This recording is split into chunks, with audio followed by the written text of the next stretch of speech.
So tonight we will have 4 speakers with us that are going to come later on stage. So Laura Edery, Customer Success at Algolia, Director of Customer Success, sorry, at Algolia. Valeriane Venance, co-founder and CEO of at KyneosGroup. Clara Muller, senior software engineer, at Algolia also. And Paola Ducolin, staff software engineer at Datadog.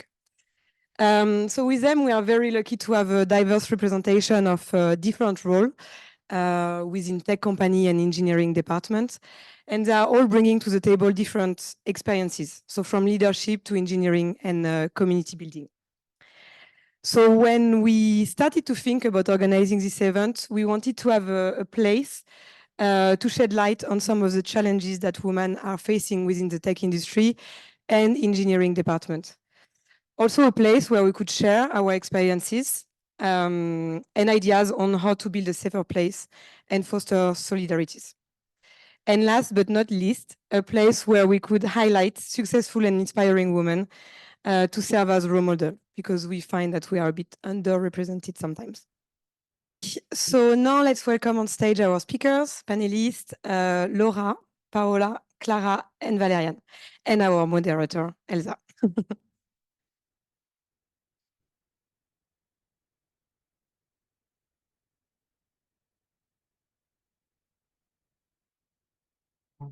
So hello everybody, I'm Elsa, I'm a customer success engineer at Algolia, and I'll be moderating the conversation today.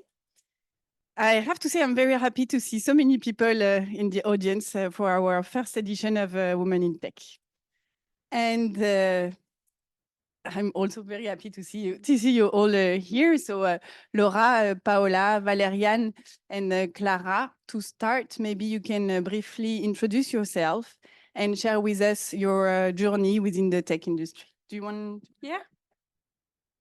So hello, I'm Clara. Today I'm a senior software developer at Algolia. I've been working as developer for almost 10 years now. Mostly in Paris company. My first company was a sound system connected device called De Vialet, a sound system we didn't have here, so I'm very sad about it. But then I moved to Algolia about 5 years ago now, and I started as a software engineer and got promoted at some point to senior software engineer. I mainly work on the core search engine, so in basically the C++ Go code base. Good night, everyone. I'm sorry. Hi, everyone. So my name is Valeriane Venance. I reconverted into tech 10 years ago with École 42. So since then, I've started as a developer, then as a deputy CTO, and then moved into the DevRel field, which I were a developer advocate and a developer evangelist, including for Twilio. And lately, I've been building my own company with some friends from coding school and also sales. Thank you. And so it's a tech company, but we are not building a product yet. We are mostly selling tech products. And we also develop a bit of product on the side. And with that, let me give the mic to Paola. So, hi, my name is Paola Ducolin, or Ducolin, as we live in France. I'm a software engineer. I was recently promoted to staff at Datadog. Thank you. And I've been in tech for almost 15 years. I always loved math and logics and so on. And I'm an organizer at Ladies of Code. And I used to be an organizer at Queer.js. Maybe it's coming back. Spoiler alert. And yeah, I'm glad I'm here. And I'm Laura. I look after the customer success team here at Algolia. I studied engineering, but I've always evolved in non-technical client-facing roles, so evolving in account management and customer success at LinkedIn and Algolia. So today I'm going to be talking from the perspective of a woman in the tech industry, but not necessarily in a technical role. Thank you. Thank you for sharing all this diverse experience. So as you see, we have 4 profiles, very different, very diverse, and with different backgrounds. And talking about diversity, this is the first point that we wanted to talk about together. So maybe we'll start with Clara and Paola. In your opinion, why do you think diversity is important in teams, and especially in software engineering teams? And how do you think this diversity can contribute to innovation? Clara, I'm sorry, you're just close to me, so you're going to start. It's fine, thank you. The first things come to my mind when you ask this question, and I don't know if you know people, but how many people have an iPhone? Okay, so does some of you are using the health feature to tracking? So I will talk to women. Are you using the period tracker? So if you don't know, the health kits have been introduced for Apple in 2014, and then the period trackers come 5 years later. Like women doesn't need to track their period. It's not a major impact on their health, but it has been said like maybe men who coded the first health kit didn't think about women have their period, and to be honest, they introduced the procreation section a year later. So it seems like we need to care about our period only when we want to have a baby.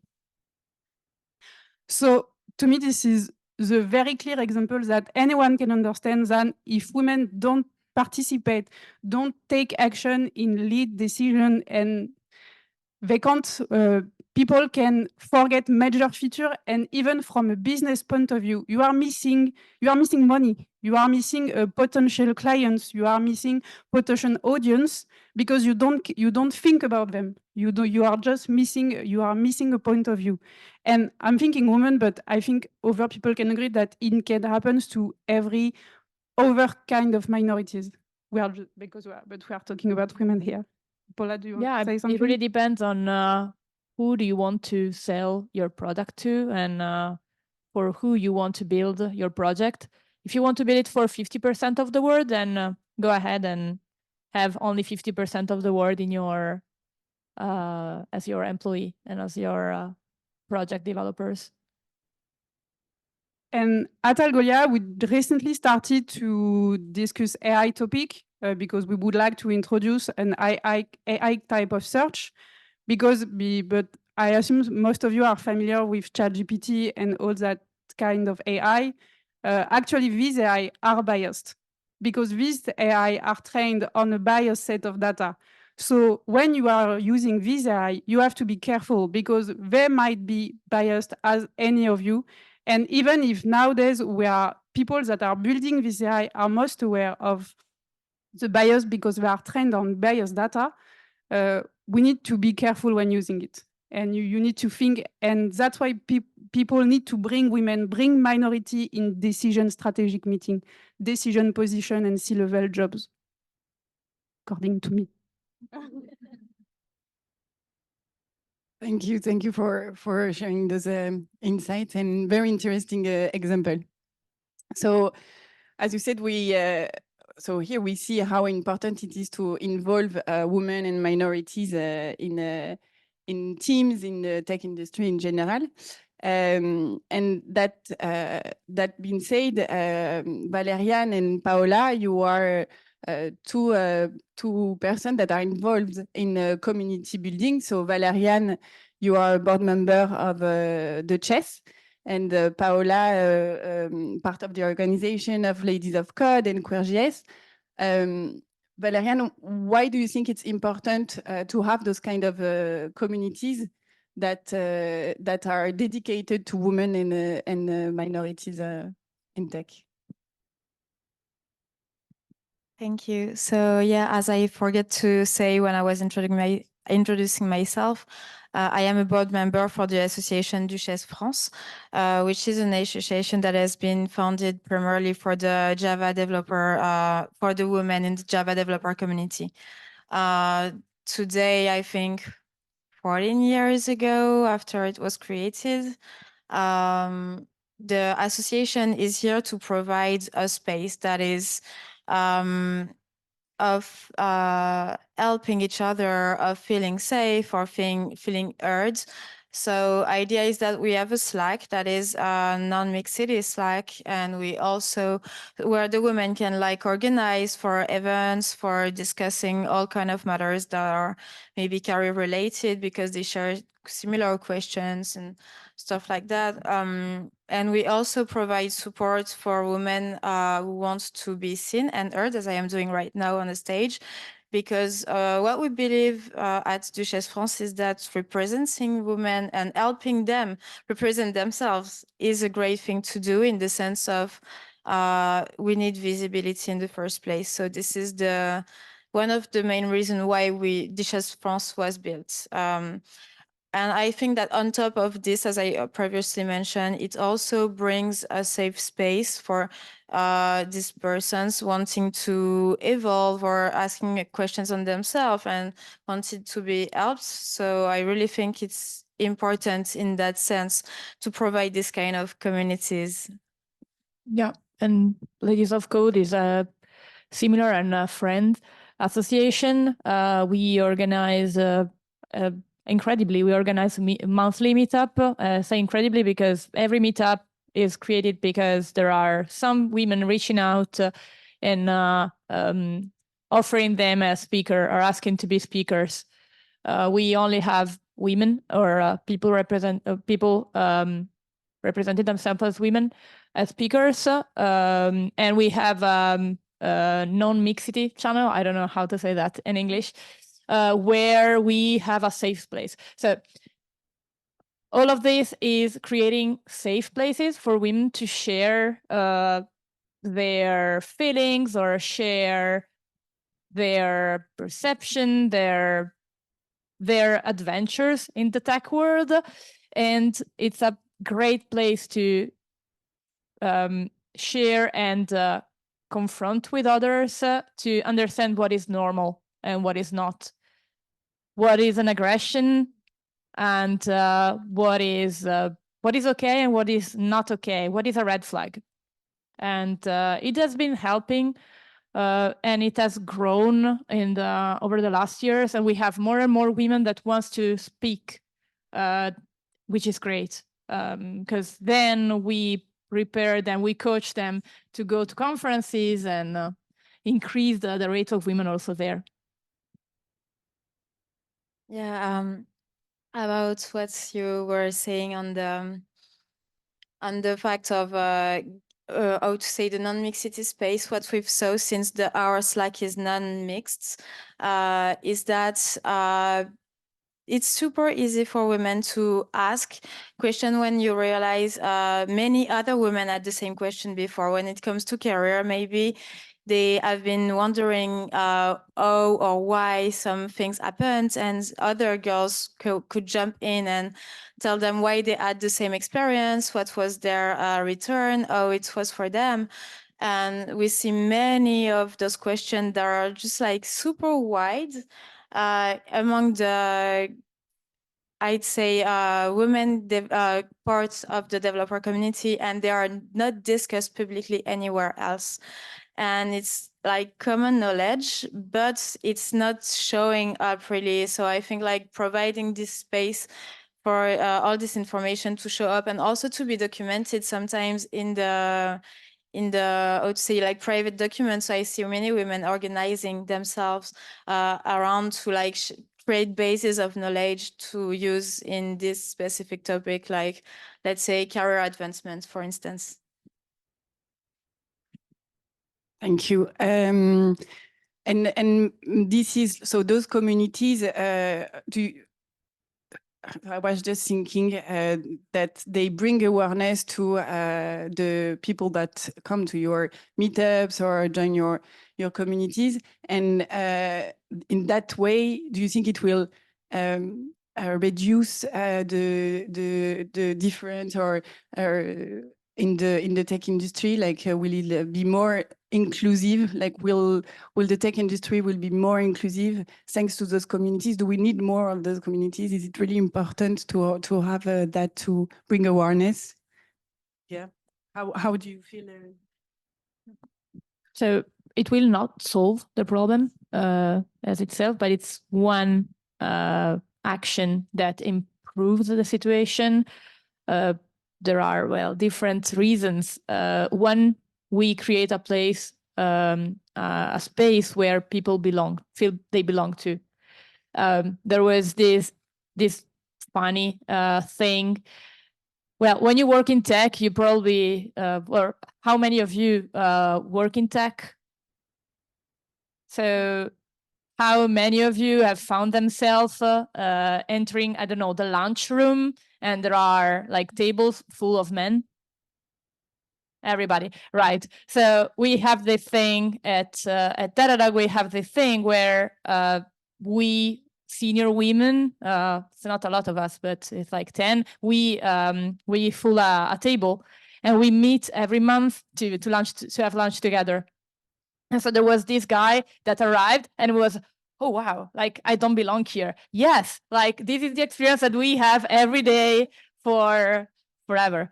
And just creating this space where you feel like you look like others, or like you look less different than others, it's a great message to say you can be there, like you belong to tech. And the other part is creating role models, or giving visibility to role models, so that also there people they can project themselves. So to answer your question, I'd say that it really depends what kind of inequality you would like to, I would say, to fight against, let's say. So as Paola said, it will not solve any problem by itself, but it can really help you tackle this specific problem you want to tackle. Because when we say, and when tech companies do speak about diversity, they have like specific criterions in the first place. And so it will be like the share of men and women in a specific role in the position, at a specific position in the company, or it would be maybe in terms of new hires, in terms of other criterions, you could say. So I think what these communities do bring is a list of first-hand, because they have been lived by the people composing the community, a return of experience on those specific problems that is a massive base of knowledge, and can and is used by either the people in the communities or some researchers also are studying on these specific topics. And the idea is that it really gives first-hand data to help tackle these problems. And I think in that sense, it's very important. And regarding the role models, one thing we could say is that it really also helps changing, because when you're, I don't know, a specific, well, let's say you're a little girl and you never see nothing that is like a woman doing tech, a woman using tools to do whatever you can be able to imagine yourself doing that. But if you see a man and try to identify, which is a bit bigger than like you've seen that sometimes around you while growing, and so you have this career choice as much as you have any other girly career choice in front of you. So this really helps. Well, role models increase representation, and representation is important for having and fostering the idea of having more person in the community, in the future generation. Yes, thank you. And actually, talking about role models, Laura, you are the director of a customer success team at Algolia, and do you want to share with us how or what step you think could be taken to encourage and prepare women for senior and leadership roles, such as your role? So, what do you think could be done to better prepare us and those little girls, as Valeriane was saying? So I would say it does start a lot with role models. When I was at LinkedIn, I was lucky to be involved to be enrolled in a program called Women Invest, where they selected a few women, provided trainings, coaching, networking opportunities. And from that perspective, that was obviously very valuable. But more important than that, being in that group of women that, in my eyes, were already highly successful, provided me with role models and people that I could aspire to be like, and just opened the opportunity for me to feel legitimate going after those types of roles. So that's the first thing. I'd say another thing that can get in the way of women reaching leadership positions is that notion that or that paradox between women and assertiveness, because we can sometimes feel like women are not assertive enough to be in leadership positions. And at the same time, when they are assertive, they can they can experience some sort of prejudice that men don't experience, that they look aggressive. And so it's the double whammy of, okay, how do you deal with being assertive enough and then not having that side effect of being seen as aggressive? And I think you've seen our CEO, and she's someone that I really look up to, and that is really a great role model for that. She's very confident, but also really mixing those, what you can consider more feminine elements like empathy, listening, with those elements of, I think she said it, I think I'm hard driven or something like that. And so seeing more and more of those models, pushing ourselves individually to not be limited by those barriers we have in our head of, what will it look like if I act this way or that way? Taking risks, I think Bernadette mentioned it as well, not being afraid of getting it wrong at times. All of these things are ways for women, slowly but surely, getting confident enough to put themselves forward for a leadership position. Yes, I agree, and thanks for sharing that. So how do we build that confidence? We were talking about mentorship, about communities, and how to be allies to each other. Based on that, what do you think that can be done to promote this women's success? So you were talking about what Bernadette was saying, but there is maybe something that can be effectively done within the workplace to promote and to promote the women's success. Clara, when we have discussed earlier, you were talking about promotion systems that you have experienced in your work life. Do you want to share something about that? Yes, totally. If you know some statistics, some metrics shows like when a bunch of people enter in the tech world, so even at start there is less women than men, but as much the time goes by, people are leaving the tech career path. They are moving to non-technical career path. And the most reasons that are raised by women is that they are considered always junior than what they are actually are. They don't get credit for the ideas they are initially started, and they experience a lot of what Paola started to mention, like what we can call like microaggression. I think this is the English word I saw today.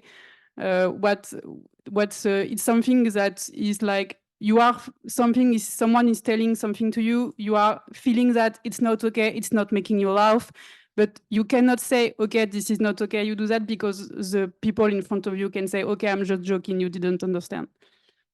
So there are the main reasons that are raised by women today. And to me, there is some kind of steps that the company can put in place to help remove this kind of barriers that women currently experienced. Something very easy, for example, if women don't get credit for their ideas, they can say when a project starts, okay, this person is in charge of this project, this woman will lead the project, and even if other people contribute to the project, because you rarely, at some point, you don't own a project only on yourself, especially on big one.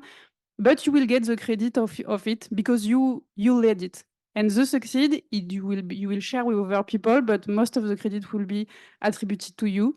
So it's up to, I would say, in tech world, to the manager to check that the amount of leadership, the opportunity of leadership is equally shared between the team member. And for example, I'm pretty sure if we usually said like, okay, who wants to take the leadership of this project? Usually women don't take it. As you said, it's something like we don't are trained or raised to do. And it's the role of the manager, for example, to make sure that the amount of opportunity leadership are equally shared between the team members. At Algolia, we have a promotion system where, and I'm pretty sure it's similar to what you have at Datadog. I assume it's really based on tech companies. Each job level is really described on what are your skills, what is expecting on technical skill, on soft skill, on communication level, and it's very detailed.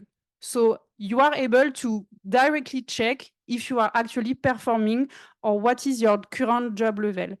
And as you are able to check the next level, you are able to say, okay, I'm actually performing at the next level. I should apply for a promotion because it seems to me that it's already win. I'm already performing at the next level. So you can easily argue your case. You can easily say, I'm ready for promotion. Look at this, this, and this. It matches all the checkbox that I need to check. At Algolia, I think there is no perfect system for promotion, but I think this one is a way to at least make every people aware of what are the opportunities. Yes, thank you.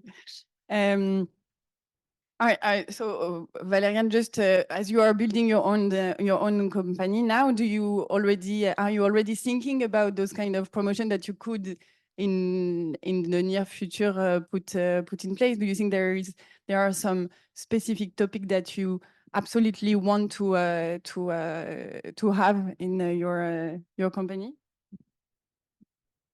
Thank you. So we are at a very early stage. So I'm really looking forward to the day we will have people to promote and like on a massive scale. We have to create processes for that.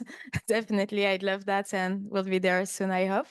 And so regarding this question, of course, it is in my mind because, well, when you work with people, you do have to think of what they will do. What if you want to have them growing inside of the company also? And I'm really trying to be super transparent. No clear process has been created yet, but I'm really thinking a lot of that. And I'm trying, I think maybe like everyone else around, to build something that is very fair and like not only advantaging one person among another, but mostly a system that is fair in itself and for everyone inside of this system to get a chance to get to the position. And I think we'll try to be as just as possible in the sense of we would like to give the opportunity for each people to stand for their own case and be given the tools to really do that on the scale that is trying them to really show up for what they do. There is a very good book, by the way, which I recommend, which is oh my God, allow me, I get a hole, but it's like blow your whistle, good for tooting your own toot, something like that, without blowing it. Yes, I'll get you the right name, but I really like this book because it really trains you to really, how to say, show what you do in the workplace without being like seen as someone who's like putting too much light on themselves, and still really showing off to the team members and the people above what you really do. And I think this is one of the best way to get promoted also. Because I think, like, I don't know for you guys, but in most tech companies, like, you are also evaluated by your coworkers, and so being able to really represent yourself to the team members that are at your level even is very important, I think, because especially since COVID, we're all working behind our own computers, not really talking to each other, maybe working from home. And so in that context, how do you do to stand up in the company, in the context of the company, even if the company is in some room at your home? Yeah, and on that point, I'd say for women sometimes, and I don't want to just share, generalizations, but for women, it can be more difficult to put yourself forward because it can seem like you're just boasting, but it can help to instead shift your mindset and think, okay, if I share the great thing I've done, then I can help others replicate it and share, just reuse my best practice. So if you think it's in that frame, it can make it easier for you to feel like you're helping others by sharing your success, which also helps you demonstrate your own success. And on the topic of promotions, I think it's also valuable to bring up the topic of maternity and career. I've seen a lot of women think a lot about the timing of when they're going to go for a baby. And does that work with the timing of the promotion that they're looking for? And I really want to say that you don't have to choose between your career and your family life. And this is not to say it's super easy, just do it all, it's perfectly fine. It's more to say you actually can't plan on both sides when you're going to have a baby, when you're going to have a promotion, and it creates so much stress. And I've had many discussions with women who are like, oh, I don't know, should I go for that other company, that job? Will it be too hard? Will I not be able to, have the family I want if I do this? And I just think we need to separate the two topics, because you can't plan exactly what's going to happen and if it's going to land perfectly. And I actually happened to become pregnant just before switching jobs. And it was not perfect, but nothing is going to be perfect. And I feel like you have to just have those things work in parallel and not overthink it. That's just my feeling about this. Yeah. Paola. On that, I think that society and companies can help giving like equal paternity leave, for example. I don't know what Algolia at Datadog. I know we gave, I think, a couple of months to the partner, and that helps a lot. Like partners that most of the time happen to be men, they are taking that parental leave, and it really helps not flagging only women as the people that are gonna are gonna disappear for months and they cannot keep on with the project. I'll just add, I totally agree that in my opinion, having the same paternity leave as maternity leave is going to be a key driver in getting equality. But we focused a lot on the challenges in the tech industry. And I want to highlight that on the positive side, the tech industry has brought a lot of companies forward in terms of extending maternity leave, creating paternity leave, and even more recently with COVID, creating flexibility for employees, which helps a lot also juggle your career and family life. And so in this way, the tech industry is leading by example, and hopefully others will follow. Yeah, thanks for sharing. Do you want to add something, Valeriane or Clara, on this topic? Yes. Yes, I totally agree. Maternity is a big step. When you are in a career, it's hard to think my career will slow down at some point because I will have to leave. It's very difficult. Even today, dealing, and for me, one of the simpler solutions, like at some point, if you have like parents in your company, stop putting meeting at 6 o'clock that end at 7 p.m. because people that are parents, and today it's still mostly women, they will leave, they will miss important meeting because they will have to take children. So simple thing that company can put in place, and I totally agree with all the paternity leave.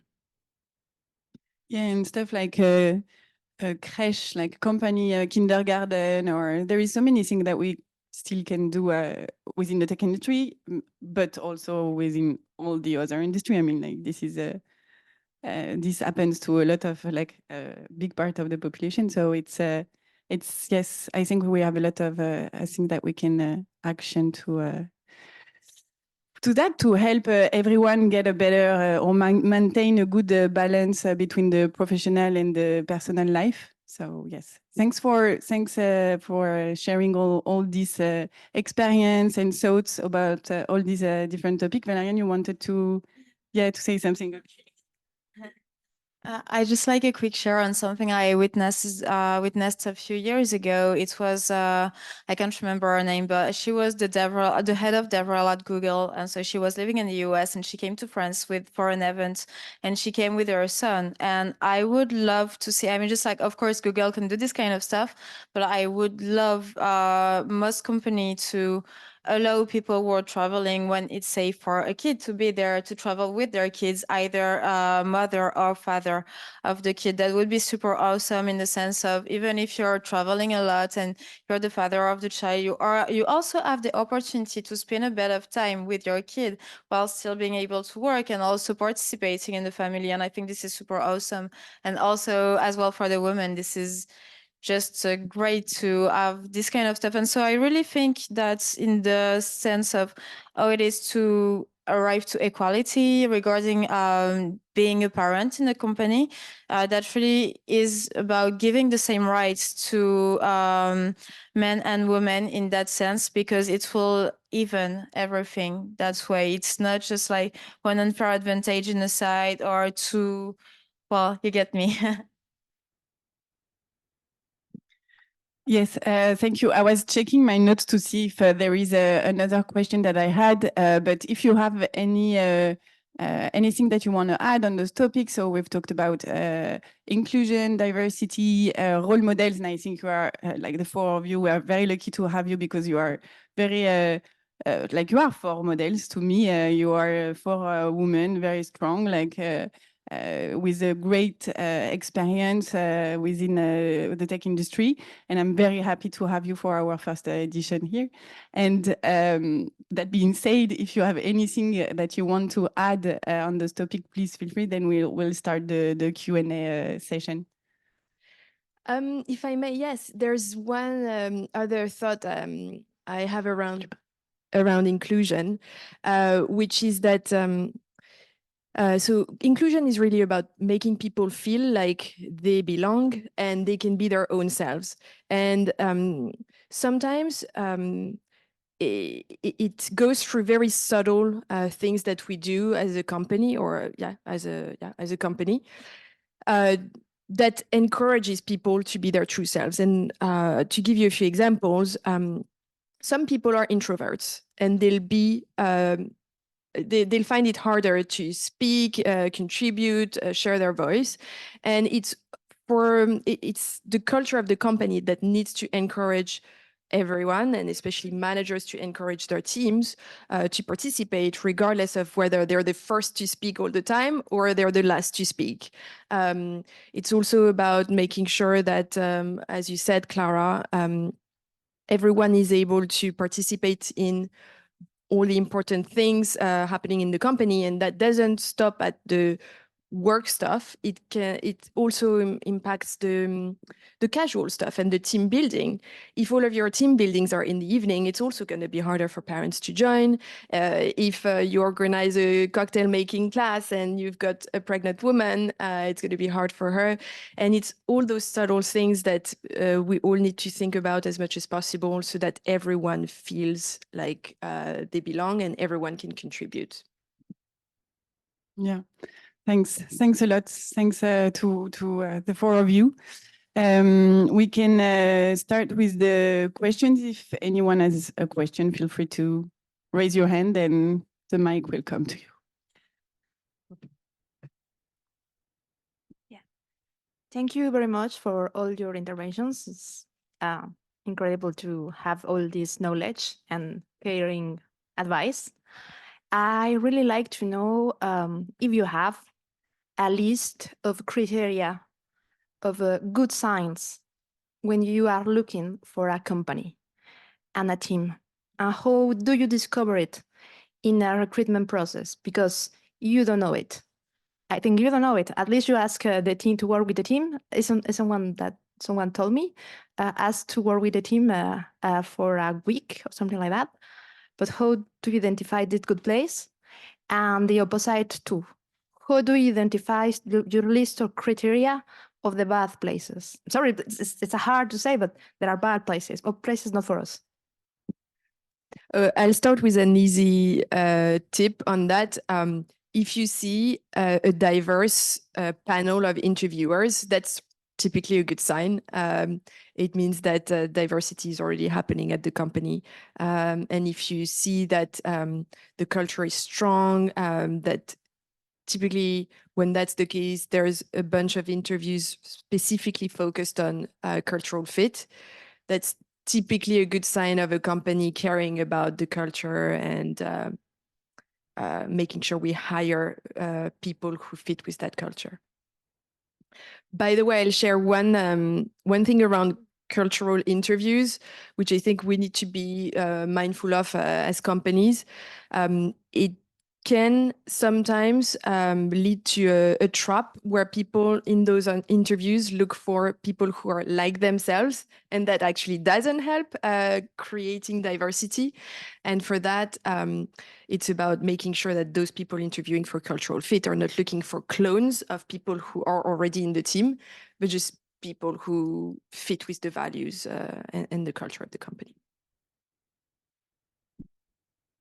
Yeah, I agree on the diversity of the panel. There was something else I was thinking. I forgot now. I'm stressed. Huh. No, yeah. Oh, yeah. That is.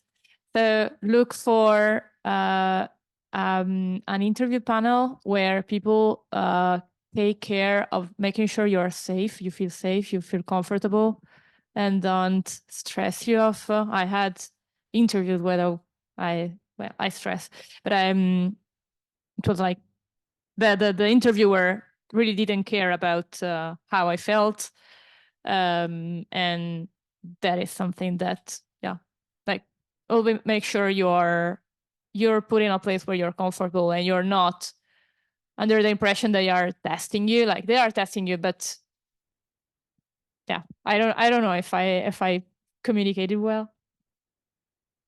To me, one thing I've noticed is that most often it's not a specific company which is super terrible. It's humans composing it. And so sometimes it's just one human at the wrong place with the wrong mindset.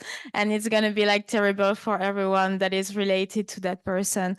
And so to me, a very good flag in a company is to identify if they have clear processes to feedback when you at your position you feel something that is not feeling right for you. What can you do? Is there a clear process? Is there a way you can talk to someone? And are those cases maybe documented, or maybe during the interview process you could have asked if something like that already happened and what was the outcome? I really think it's this sign which is super insightful, because if they do matter about one of their employees feeling bad, they will have a clear process of how to solve the situation. And so that would be the signal I'll check for. I think it's hard to say also for me. I would say maybe more than searching for good sign, maybe you can search for red flags.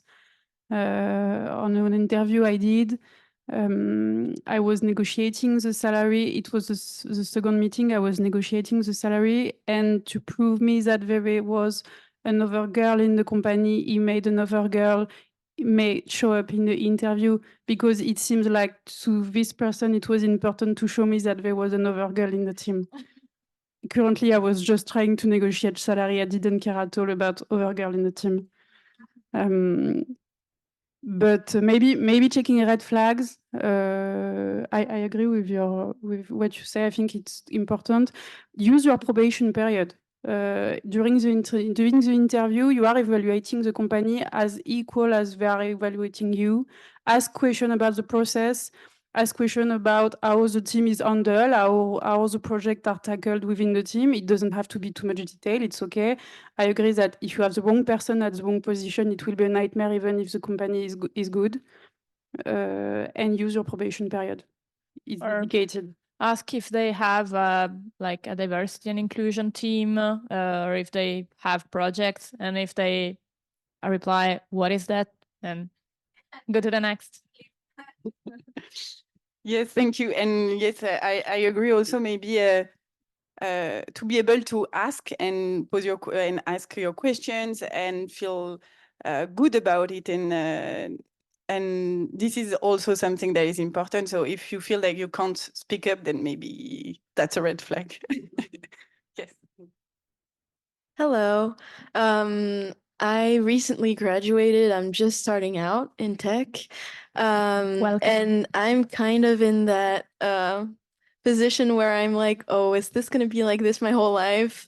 Am I going to have to feel some type of way sometimes when I talk with my colleagues, when I feel like they're not really supportive of women being in their spaces?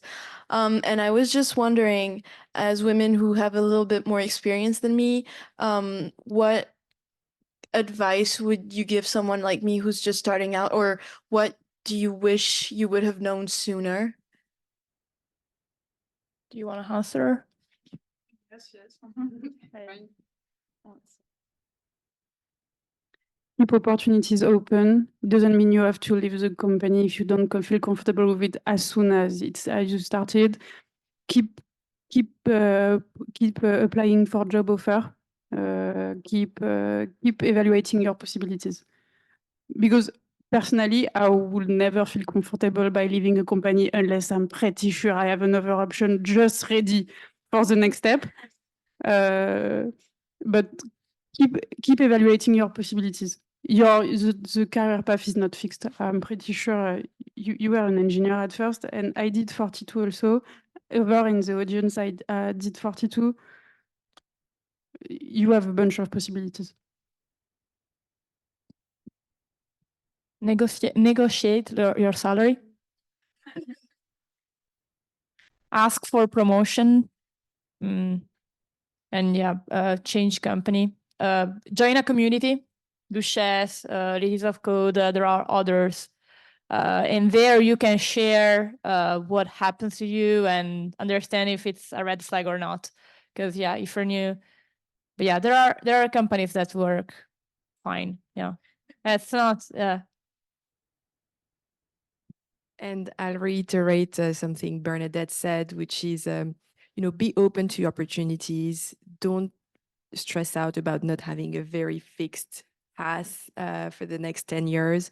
If you enjoy doing something, try and take a side project that lets you check further if that's the right fit for you, and maybe that will open up your next opportunity and then the next one. So yeah, stay open and test things. Yeah, so we have a question from Emir via Zoom. How can men help in any way on a day-to-day basis at work? For example, being more respectful in cases where they might not, because Emir is a male, because where we might not even realize that we are not. Just document yourself, educate yourself, shut up. Well, so Say something. yeah. Sorry. No, it's not about you. Don't worry. So that is completely okay. So an advice I would give is that don't tolerate stuff that you feel are not right. I think that men in their position, they are at the perfect position to educate their pros. If they feel if they feel something bad is happening and they feel it, they just can say, "Hey, dude, why? Or just like, that's not okay. And that would be really of help to just stand up when you see something that you don't agree with. And I think this is a very easy thing to do on a daily basis. And this really changes a company culture that has been maybe like too compliant with this kind of bad jokes and stuff like that. Because most of the time, I think it doesn't start from a wrong intention, but it's just a normalization of some stuff. And just time changes, our moral value as people change. And so use your compass. Don't aggress anyone else in return of an aggression that is completely not okay. But just saying, hey, I don't think this is all right. And that is just it. That will be of real help. Yeah, in addition, just support women when ask you to. Usually this is the basics. Usually we don't need really something much more. Just if we ask you some support, like give support, and usually just listen, because usually we can speak. And don't be afraid to ask how you can help. I think the intention is great in itself to ask this question. So that's the right approach. And you don't need to have all the answers and know exactly how to do it. You can also just ask and show you want to do your best.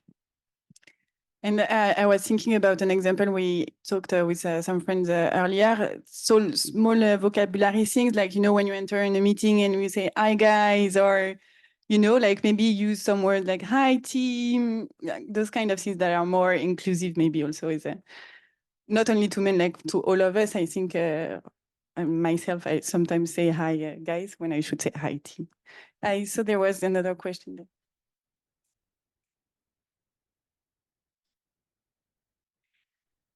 How do you answer the question, are you planning to have a family or do you have children, as a way of getting to know you in an interview, or as a question from your own manager, whether a man or a woman? Yeah, it's illegal. So yeah, it's illegal to ask this. However, my personal opinion is, if that's going to make that company not hire you, it's probably best that they don't hire you. So I would be open. And if they react in the wrong way, then that's a great test, a great red flag for you not to go. Yeah. No, I don't have anything to add. No, it's okay. Yeah. Any more questions?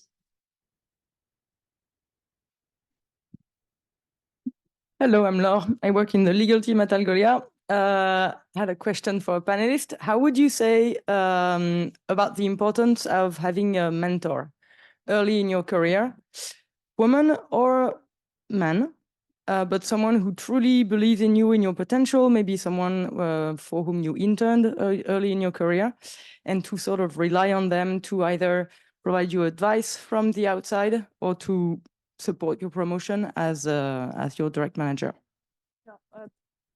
I'm gonna take this. Okay. So there are two things, especially at the beginning of the career. It's very important to have a mentor and someone that is there, available, and that can help you figure out the problem that you have in your projects, and etc. And then it's very important to have a sponsor, to find sponsors that know you, that know your value, and that can talk. They are normally in a higher position than you are. They are in different rooms that you are, and they can talk about you and support you and promote you in those rooms. So I really think it's super important as well. There are ways to get mentors, and also what I would recommend is to get mentored by someone who has been in the same path as you and is maybe at your next step or at the step after.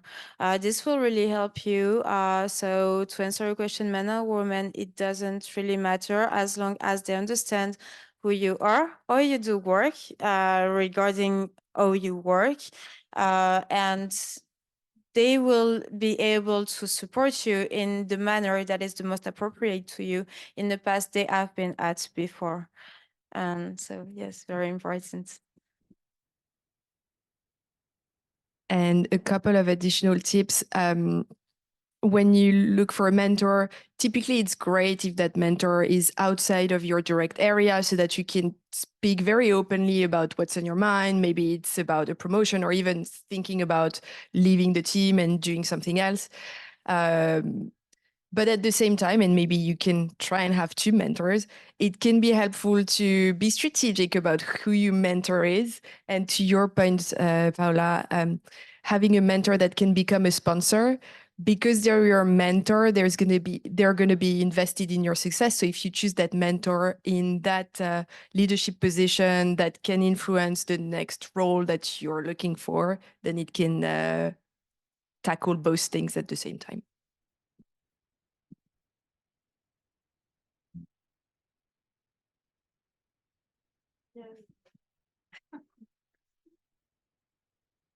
Thank you. Hi, guys.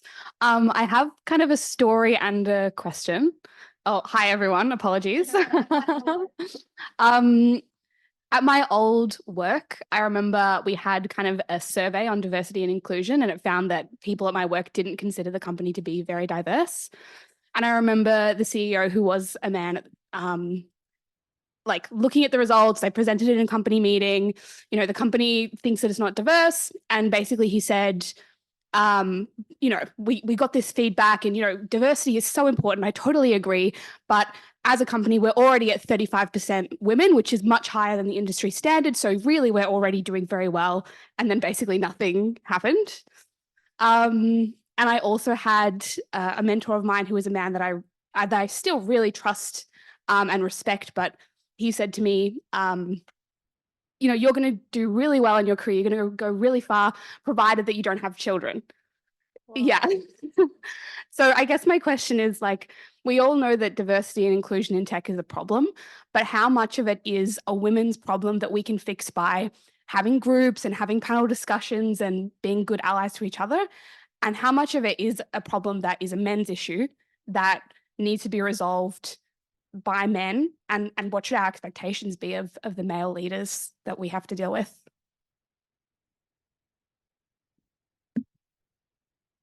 So I think in French companies, I think I checked, the CSE is supposed to have figures from the HR that how many women are at the job level position.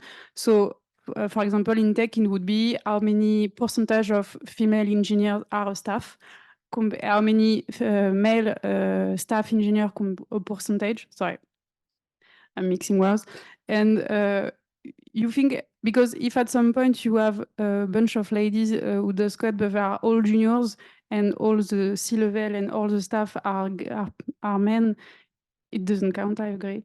So I think you can ask HR to produce figures, like real figures, like, okay, what is our level in regarding diversity and inclusiveness? What is the metrics for women who are at C-level or directive or high-level position? I would say stuff like that, but it's complicated. I happen to be in the CSC at Datadog, so it's a index that is published. You can find it in the French government site. Every company has to publish this index, and it depends on 4 figures. One is the amount of women, like the rate men to women, the top 10 salaries at the company for the French part of the company, the rate of promotions among women, and like among women versus men. Unfortunately, it's only binary, so it's only women and men. And the rate of promotions of women after they come out, they come back after maternity leaves. So yeah, you can look for that.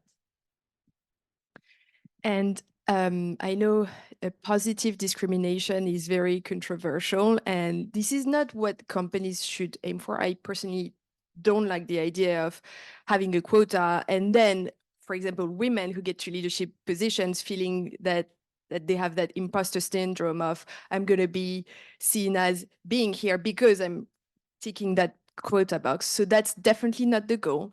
But I know it's legal, and HR will tell me off if I'm wrong. When, especially in France, when you have a deficit in the representation of a specific demographic segment in your company. So let's say, there are 30% of women engineers studying engineering, and then in your company it's only 5% of women engineers who are women. What you're allowed to do is ask your recruitment team to give you a diverse panel of candidates. So it doesn't mean you're going to hire a woman. If there's no woman who fits the job, you're going to hire for performance. But it means at least you're seeing a diverse set of candidates, which will obviously increase your chances of getting a diverse team in the end. So I think it's really important.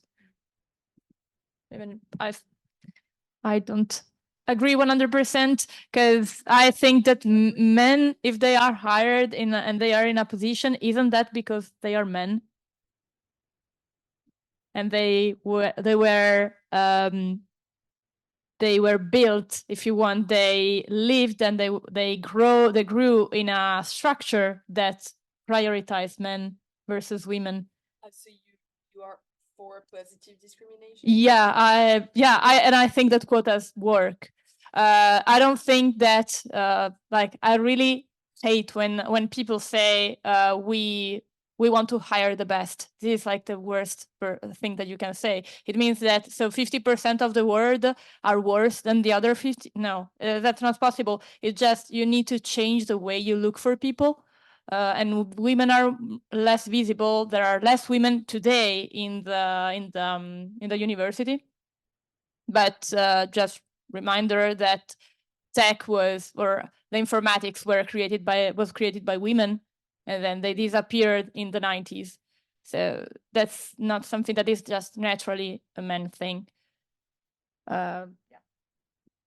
So I think I do disagree too, but I completely respect. Yes, exactly. And I think this is interesting to see among us women that we all have different opinions. But yes, for me, as you can see, I am a Black woman, and so Black women have been really favorized. I don't know how to say it, but they've been like this figure of the Black woman working in tech for the past years, and now it has been really difficult to I have the chance to do something public, so my work is public. What I do, what I produce, I get to show up, stand up for myself, and show it to the world so they can see that I do deserve to be where I am. Many people don't have this chance, especially when you think of developers or stuff like that. They only have the opportunity at their small team level inside the big organization they work in. And so I think that with this big wave of positive discrimination, at some point, it's super difficult for us figures of diversity to really be appreciated for what we do and not for what we are.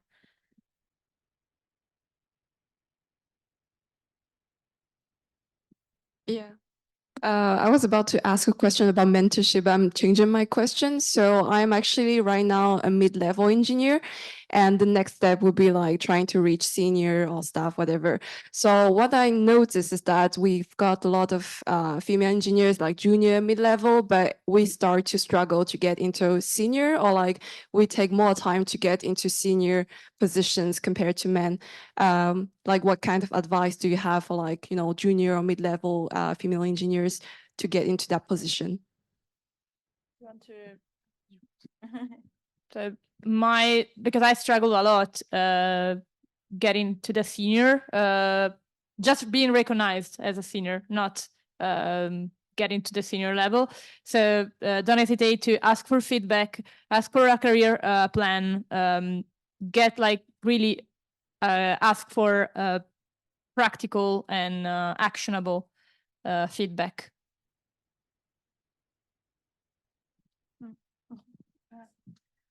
I think it's kind of hard also. My best advice that other people keep telling me is engage conversation with your manager.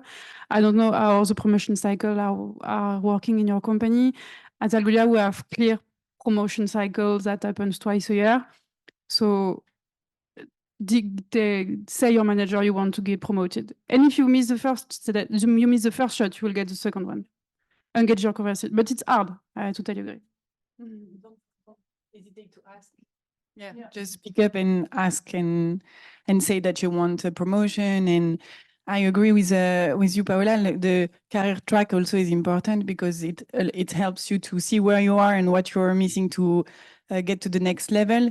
But yes, I think like speak up and ask is something that we are not used to maybe in our like it's something that is really inside us. But yes, ask is a key. And I don't get it the first try. I didn't get it the first try. My advice is really the same. Like, ask in your company what is requested, that you know how to do, that you know how to collaborate at which level with what kind of people, customer, other teams, synchronizing events, stuff like that. And your manager is your best friend into that. Honestly, if you are in a team where you have a manager, it's really the person who is able to tell you exactly what the people he will be managing at this position are expected to do. And if unfortunately you don't have a very good feeling with your manager, then you definitely must tell HR about this, because I really think that it's important to be able to trust the person who is directly watching over what you do on a constant basis, and is going to be like the most important evaluation in the process on yourself. And definitely like trust them and it will be fine, really. I think when we discuss for preparation of this talk, you talk about branding yourself. And I think this is kind of interesting because I think we are not used at all to brand ourselves. And actually maybe one thing that I can share with you that I was doing while I was working at Twilio is that I was writing a weekly newsletter to my coworker and also manager, and I was sending this newsletter like I was doing quarterly reports, and I was sending it to the whole team, extended team, and it was just a log of what I was doing with like pictures, whatever, to celebrate my victories at work and to just show the way I work. And so I was just logging this for myself in the first place because I like to see what I've tickled in my to-do lists. But after that, it was really helpful to like share it with the other, and I had a very positive feedback on that because people were happy to know what I was working on, and they were also happy to know just not in a too pushy way, like here is this email, read it or not. But if you want to, here is everything. Yeah. Yes, there are questions there.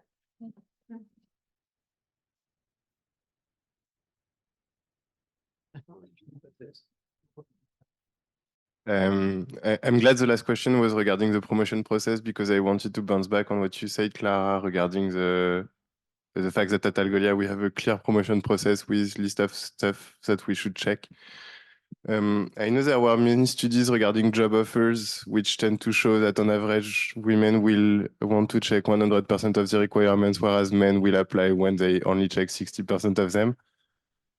I guess the same applies to the promotion process. Maybe it doesn't, but I would assume the same applies. In that case, how do we fix it? I have an example there. At a recent Ladies of Code meetup, there was a former staff engineer and manager from Google that came to speak. And she told us that they had, Google is a tech company, so they had this issue. And there was actually a live vice president, I think, that looked at the stats, and he saw that there were way less women getting promoted. And he saw that there were way less women asking for promotion. So at Google, the promotion is self-driven. You ask for a promotion. And what they did, the action that they did was like silly and simple. They sent an email to everyone reminding next week there is the promotion window. So if you want, you can. And that raised they sent it to women, sorry. And that raised the amount of women that asked for a promotion that were promoted. So, yeah, simple. I think it's really a job of the manager of the team also. It's really a job of the manager to ensure that promotion are accessible to everybody. I agree with what you said, that your manager is your friend, and it is not the case. At least he values your job. It doesn't have to be your friend.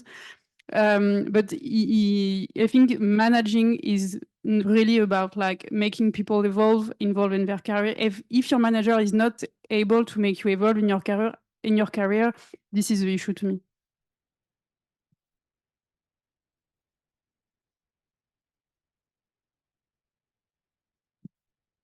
Any more questions?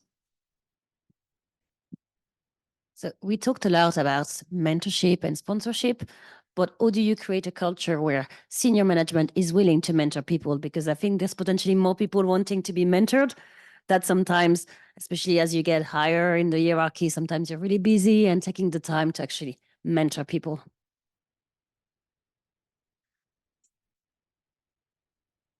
I'll try and answer. I don't have the perfect solution, though. I think if you educate your team in general, and especially the leadership, about the topics of diversity, inclusion, unconscious bias, etc., that will trigger the thought of, okay, we need to help people break down those barriers, and will encourage leaders to mentor others. And there's also this simple idea of paying it forward. So typically, I've benefited from the Women Invest program early in my career. The idea is that you can't pay it back to the people who got you enrolled in that program. You have to pay it forward to other people, and then it becomes a chain of people helping each other out. So you need to kickstart that chain, and then advocate for it to be paid forward by everyone benefiting.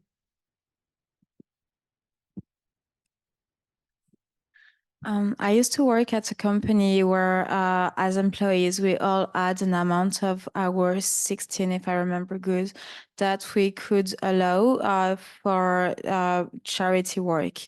And this was paid by the company, and this was something we could do every year, I think. So 16 hours you could use the way you wanted. And one way is for companies offering that kind of possibility to their employees to maybe promote internally the fact that it gives whatever gamification stuff that will tickle something inside the person, but to definitely allow these hours to mentor maybe people that are, especially when they are in a high position, people that might be in another position than them. And I really think that this kind of stuff has to be promoted by the company. Either the system is already in place, or maybe it can be like allowing an hour per month, let's say, to only those people starting at a certain level in the hierarchy, to just give to the people they work with who are under, even if I don't really like this. And I really believe this has to be done at the company level, because you can't expect super busy people to just think of, oh yeah, let's do that. I completely have the time. I might not spend this hour with my child, my family, my dog, swimming at the beach. So people are people, even if they're high position or not. And I think that at some point they have so many responsibilities and things in mind that they will really enjoy to take just some time off. So give them a little off and tell them to offer that new space to specific people.